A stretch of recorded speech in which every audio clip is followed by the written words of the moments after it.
Պարոն Փաշինյան, երկու հարց կարելի է ձեզ։ Իհարկե։ Ինձ հետաքրքիր է, դուք ոնց եք կարծում, Հայաստանի Հանրապետությունում ուժեղ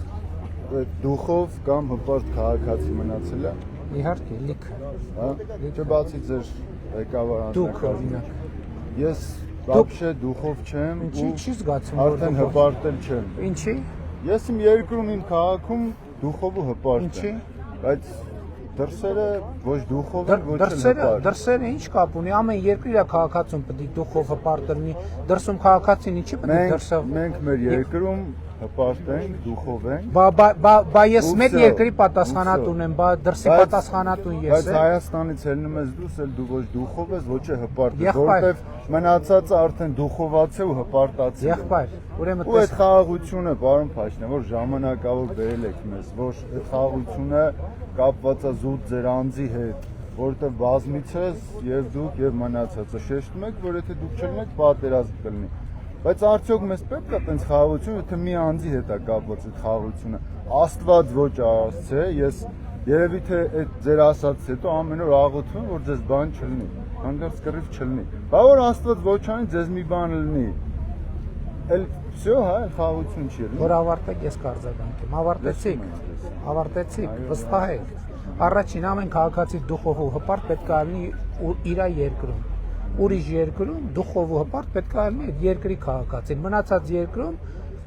մենք հյուրի կարգավիճակում ենք եւ դուխով ու հպարտ լինելու շատ լուրջ սահմանը, այսինքն որ մեկը գա մեր երկրում, մեկը գա ստեղ ուրիշ երկրից, իրան դուխով ու հպարտ պահի ձեզ դուր կգա։ Վաղը գալի պահում են։ Դրսինները, դրսին ով է գալիս, ով է գալիս, ով օրինակ ով է գալիս։ Պարսիկները, Իրան գալիս են դուխով հպարտ են պահում։ Իրան գալիս են։ Նոր տարվա գիշերը Երևանում մենակ իրանք էին դուխով ու հպարտ նոր տարի անում։ Ոչ, դուք որտեղ եք եղել նոր տարվա գիշերը։ Որտեղ եք եղել դուք։ Եվ որ Երևանում որտեղ ես հրապարակում կանգնած եմ եղել։ Այնտեղ 90%, մի րոպե, այնտեղ 90% եղել են Հայաստանի քաղաքացիներ եւ հյուրերը պահել են հյուրի նման, տանտերերը պահել են տանտիրոջ նման։ Ինչ վերաբերում է խաղաղությունը, ումից է կախված։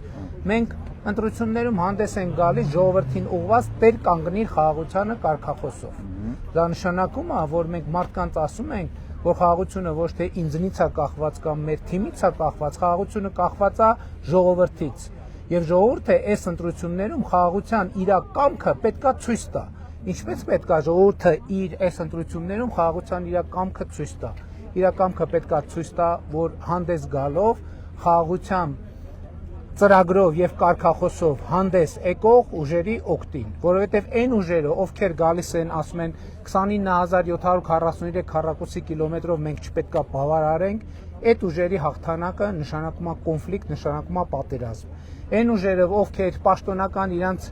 բաներով,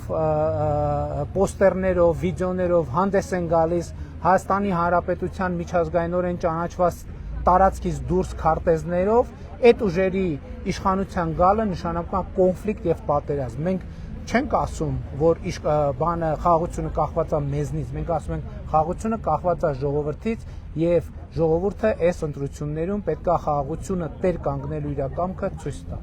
Լավ է, եղբայր։ Իսկ ո՞նց եք մտածում։ Այս գնով խաղաղությունը ինչ գնով։ Նորմալ է։ Ինչ գնով։ Ինչ գնով որ այս խաղաղությունը միշտ խաղաղությունը ձեռք ենք բերել, անկախություն ենք ձեռք բերել, պետություն ենք ձեռք բերել։ Մենք ֆորպոստից, մենք վասալից, մենք հպատակից դարել ենք պետություն, դարել ենք քաղաքացի։ Չէ, ինչ գնով։ Ինչ գնով։ Եթե մի ամեն օր ինձ ծեծեք, օրինակ, ամեն օր։ Ու ես սկսեմ դրանից հետո ձեզ ամեն ինչ տալ, բարձրաց չեք ծեծել։ Եթե շվեյք էլ եմ ասում էր, եթե իմ մորաքույրը տղամարդ լիներ, ես նրան քեռի կասեի, լավ է։ Հաջողություն, եղբայր։ Ում չենք բարևել։